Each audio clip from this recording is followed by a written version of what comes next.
சற்று முன்பு கிடைத்திருக்கக்கூடிய தகவல் ஒன்று மக்களே. அதாவது பார்த்தீங்க அப்படின்னா, எடப்பாடி அதிமுகவிலிருந்து கூண்டோடு விலகி செந்தில் பாலாஜி முன்னணியில் திமுகவில் இணைவு. இதை பற்றி நாம் பார்ப்போம். பார்ப்பதற்கு முன்பு நம்ம சேனலுக்கு நீங்கள் புதுசாக இருந்தீங்க அப்படின்னா நம்ம சேனலை சப்ஸ்கிரைப் பண்ணிட்டு பாருங்கள்.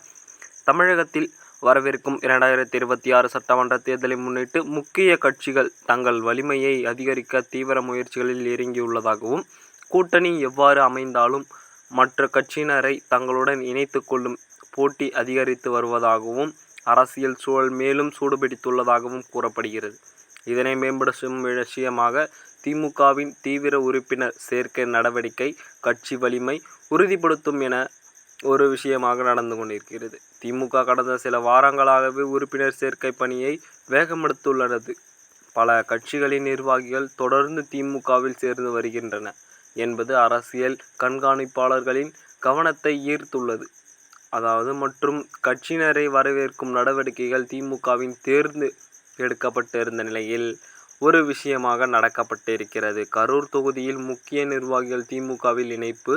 ஆனால் 2026 தேர்தல் நெருங்கும் நிலையில் கரூர் பகுதியில் உள்ள பல முக்கிய நிர்வாகிகள் திமுகவில் இணைந்துள்ளார் என்று எதிர்பார்க்கப்படுகிறது. தேமுதிக நகர துணை பொதுச் செயலாளர் ஈஸ்வரன் மற்றும் அதிமுக நிர்வாகி யுவராஜ், குபேரன், சந்திரசேகர், தினேஷ், சசிகுமார், தமிழ்ச்செல்வன் ஆகியோர் அமைச்சர் செந்தில் பாலாஜியின் முன்னணியில் திமுகவில் இணைந்துள்ளனர்.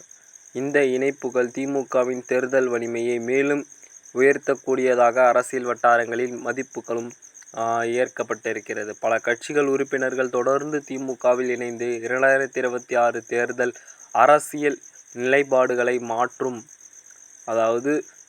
இதனை மேம்படுத்தும் விஷயமாக திமுகவில் அரசியல் வலிமை அதிகரிக்கிறது என்று கருத்தாக கருதப்பட்டிருக்கிறது. மொத்தத்தில் 2026 தேர்தலை நோக்கி திமுக மேற்கொள்ளும் உறுப்பினர்கள் சேர்க்கை நடவடிக்கைகள் எதிர்கால அரசியல் அமைப்பில் பெரும் தாக்கத்தை ஏற்படுத்தும் நிலையில் உள்ளது. இதனையடுத்து பொறுத்திருந்து பார்ப்போம் என்ன மாதிரியான சூழல் மாறுது அப்படின்னு. எடப்பாடி திமுகவில் செந்தில் பாலாஜி மூலமாக சேர்கிறாரா என்று பொறுத்திருந்து பார்ப்போம். நம்ம சேனலுக்கு நீங்கள் புதுசாக இருந்தீங்க அப்படின்னா நம்ம சேனலை சப்ஸ்கிரைப் பண்ணிட்டு சேனலோடு இணைந்திருங்க. அடுத்தடுத்து வரக்கூடிய காணொளி சந்திப்போம். நன்றி, வணக்கம்.